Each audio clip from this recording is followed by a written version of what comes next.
नसल्यासारखी गोष्ट आहे. तर मोबाईलला म्हणजे मोबाईल पासून दूर ठेवण्यासाठी आपल्याला ह्या परमार्थाची आवड ठेवावीच लागणार आहे.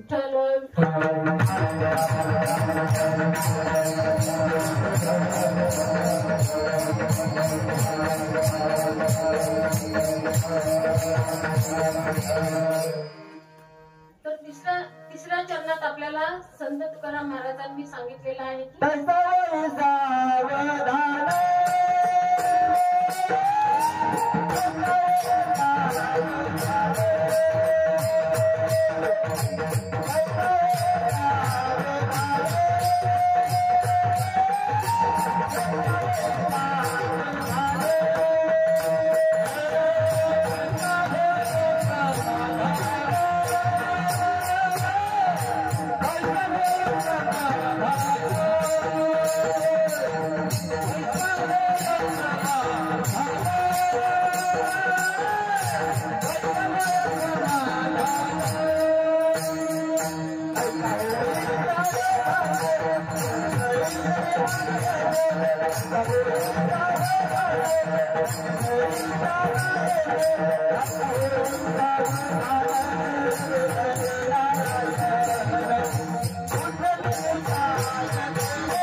सावधान होऊन आपल्याला या आई वडिलांची सेवा तर करायचीच आहे.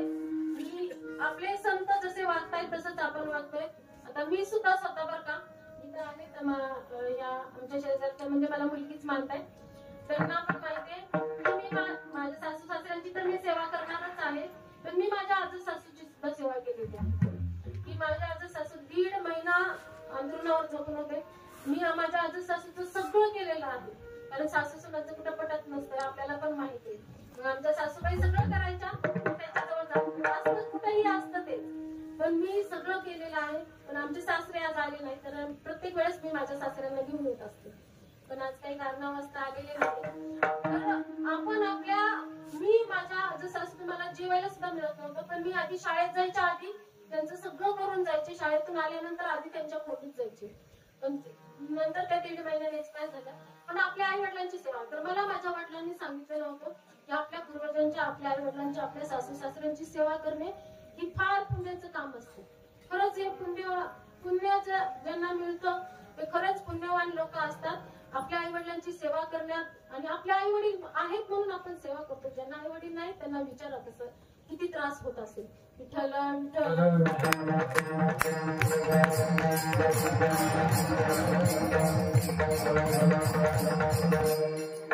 चरण सुरू करण्याआधी मला थोडंसं सांगायचंय की हे जे गायक आहेत मला इतकी उत्कृष्ट साथ दिलेली आहे त्यांनी. मी खरंच त्यांचे आभार मानते.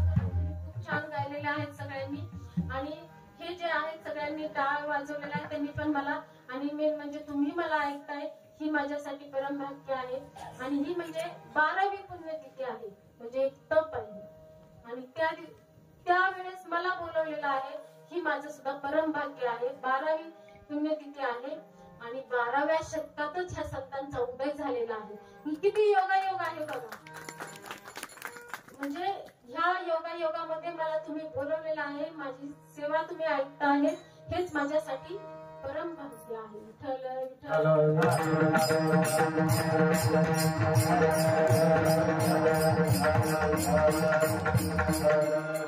हे तप पूर्ण करणे इतकी सोपी गोष्ट नसते. तरी मला साधारण एक स्पेशल आभार मानायचे म्हणजे माझ्या बरोबर आहेत हे जाधव महाराज, आमचे परांड्याचे फेमस महाराज आहेत, वादक आहे आणि ह्यांची एक संस्था आहे वारकरी संस्था. आता तिथं कितीतरी विद्यार्थी शिकतायत. हे वारकरी संप्रदायातले आम्ही पण सगळेजण बघतोय, त्यांना मदत करतोय आम्ही सगळे उत्कृष्ट, आणि त्यांचा पण मला आभार मानायचा आहे. विठ्ठल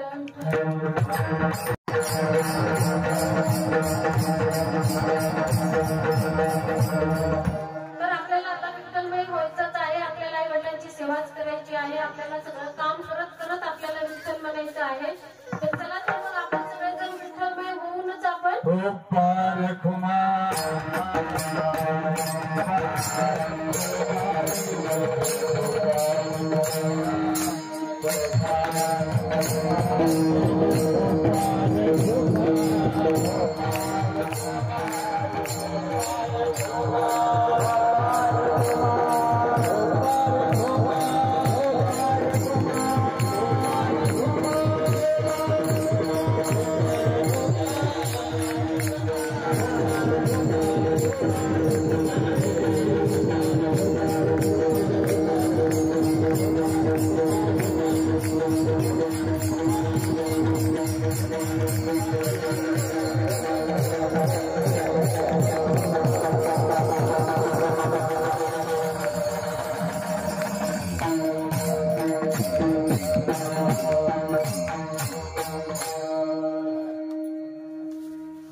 चौथ्या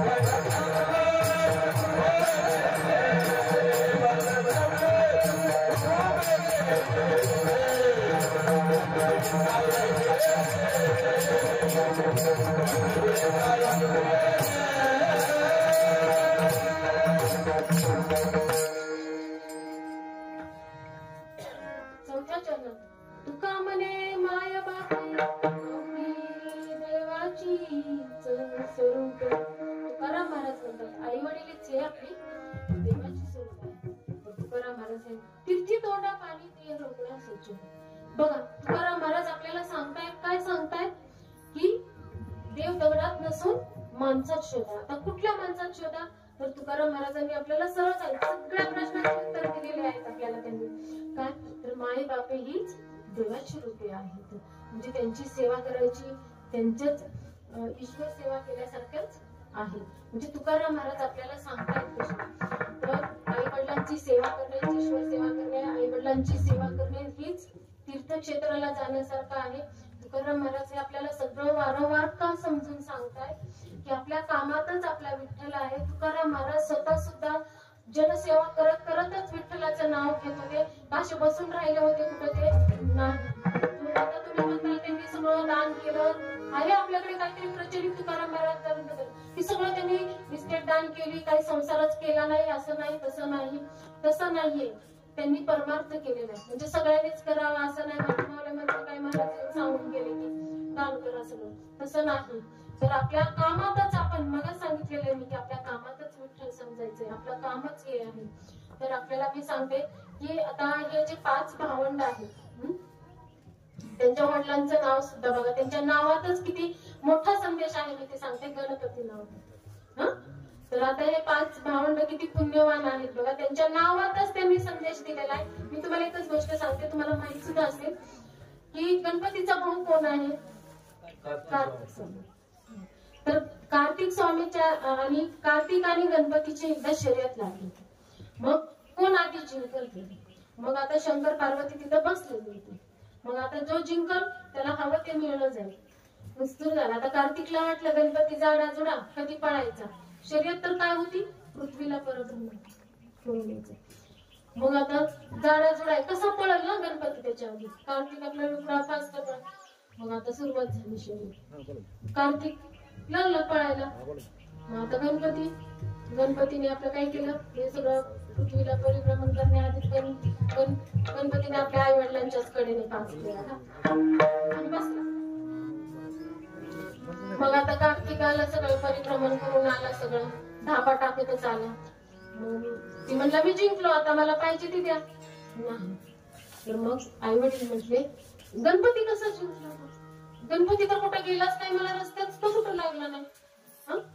मग कसं जिंकला आता तू? नाही. तर त्यांनी आई वडिलांचे भोवती फेऱ्या मारलेल्या आहेत. म्हणजे आपल्याला गणपती देवानी सांगितलेलं आहे की आपलं जग, आपली पृथ्वी, आपलं आयुष्य कोणाभोवती आहे? आई वडिलांभोवतीच. आपण जर आई वडिलांभोवतीच आपण सगळं केलं तरी आपण पृथ्वीचं परिभ्रमण केल्यासारखंच आहे ना. विठ्ठल विठ्ठल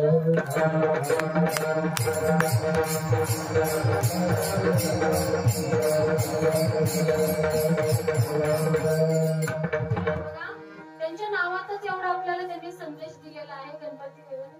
तर बघा म्हणजे ते लेकरं तरी किती पुण्यवान असतील. इतकं छान म्हणजे एक तपपूर्तीच झालेली आहे आज म्हणायचं. 12वी पुण्यतिथी म्हणजे एक तप पूर्णच झालेला आहे. आणि खरंच हा योगायोगच आहे. बघा तुम्ही असं काही जण म्हणतात बघा की स्त्रिया काही कीर्तनकार असतात. मी खूप जणांचं ऐकलेलं पण आहे बघा, स्त्रिया काही कीर्तनकार करू शकतात. स्त्रिया कुठेही गेलेल्या आहेत. 12व्या शतकात संतांचा उदय झाल्यानंतर तिथं संत जनाबाई होत्याच ना. संत जनाबाईंचं तर तुम्हाला माहिती आहे की डोईवरचा पदर तेव्हाच्या काळात बघा जनाबाईंनी तेव्हाच्या काळात केलेलं आहे. मग का करू शकत नाही? तर सगळं आपले आई वडील मौल्यवान स्थान आहे की त्याच्या इथं कुठलंही नाही. मला आणखी एकदा सांगते विठ्ठल विठ्ठल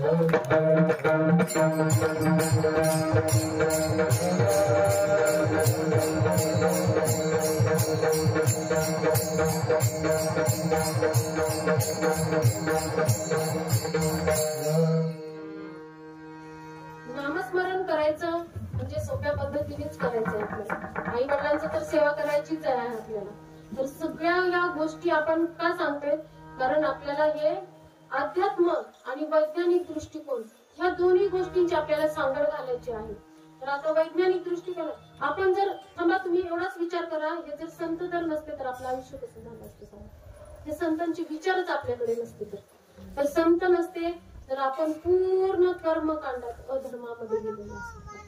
पूर्ण हे संतांचे जर विचार नसते. हे संत 12व्या शतकातले झाले म्हणून आपण आता एवढ्या वैज्ञानिक दृष्टिकोनातून चलत आहे. किती तुम्ही शिका, मी आताच तुम्हाला सांगितले, पण आपल्याला हे परमार्थ तर करायचाच आहे, पण वैज्ञानिक दृष्टिकोनातून करायचं आहे. संतांनी जर आपल्याला हे शिकवलं नसतं तर आपलं आयुष्य अपूर्णच राहिलं असतं. आपण सगळे कर्मकांडातच गुंतून बसलेलं असतात. विठ्ठल तर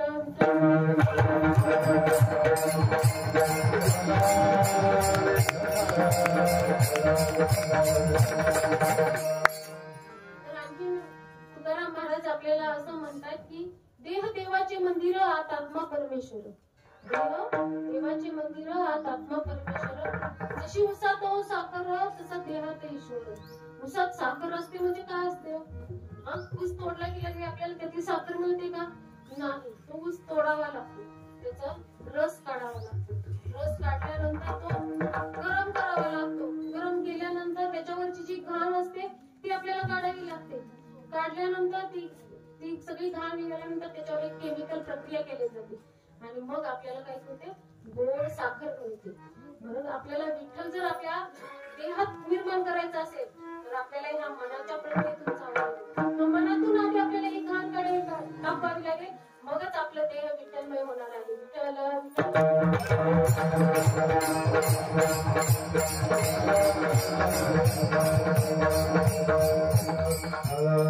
संत आहेत, अशीचे सगळे संत आहेत की ज्यांनी त्यांचे उपकार आहेत आपल्यावर. संतांचे जेवढे उपकार सांगत तितके आपल्याला कमीच आहेत. संत आपल्याला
मग चला आपण या संतांचे सगळे आपण आतापासूनच आपण सुरुवात करायची आहे.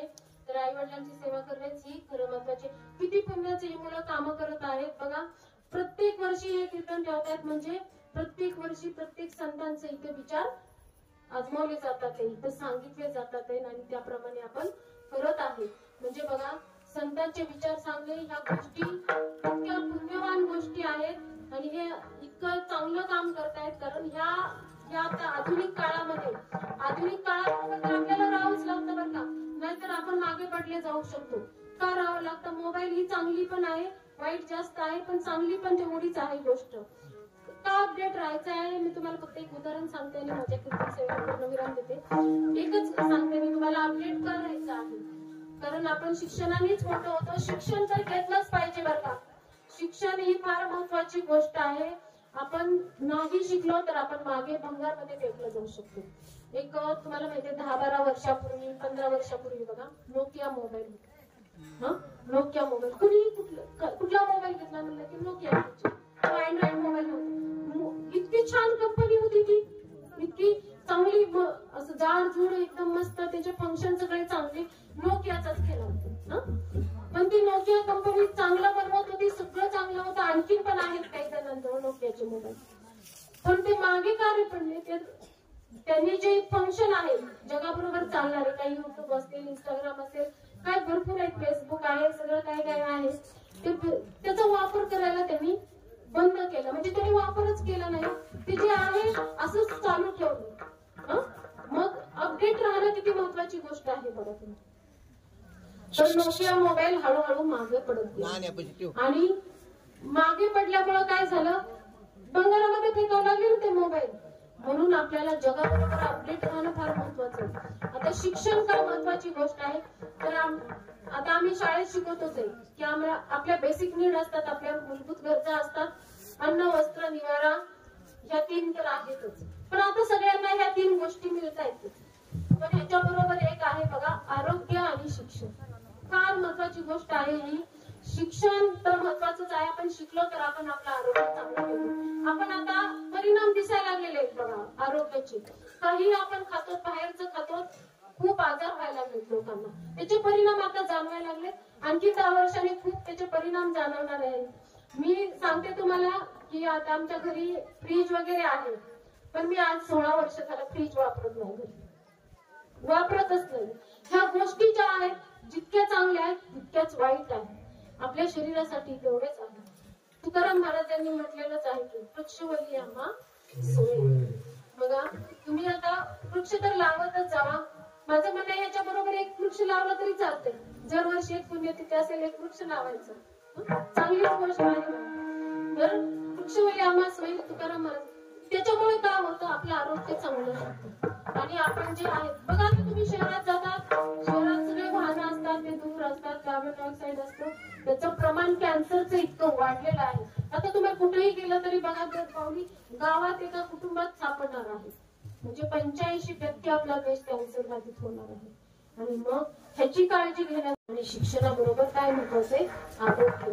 तुम्ही तुमच्या मुलाला मोबाईल पासून तर दूर ठेवायचंच आहे, पण आरोग्य कसं, व्यायाम करणे कसं, ह्याचे आपले संतांचे विचार आहेत, त्यांना ते सांगितलेच पाहिजे. तो नाही सांगितलं तर पुढची पिढी कशी तयार होणार आहे ना.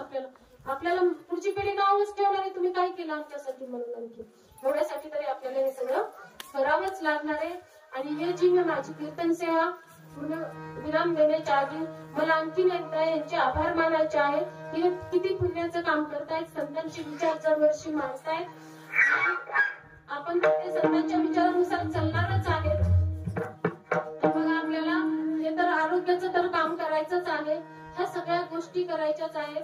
तर ह्याच्याबद्दल मी यांचा पुनश्च धन्यवाद मानते आणि माझ्या कीर्तन सेवेला पूर्ण विराम देते.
Hare Krishna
Thank you.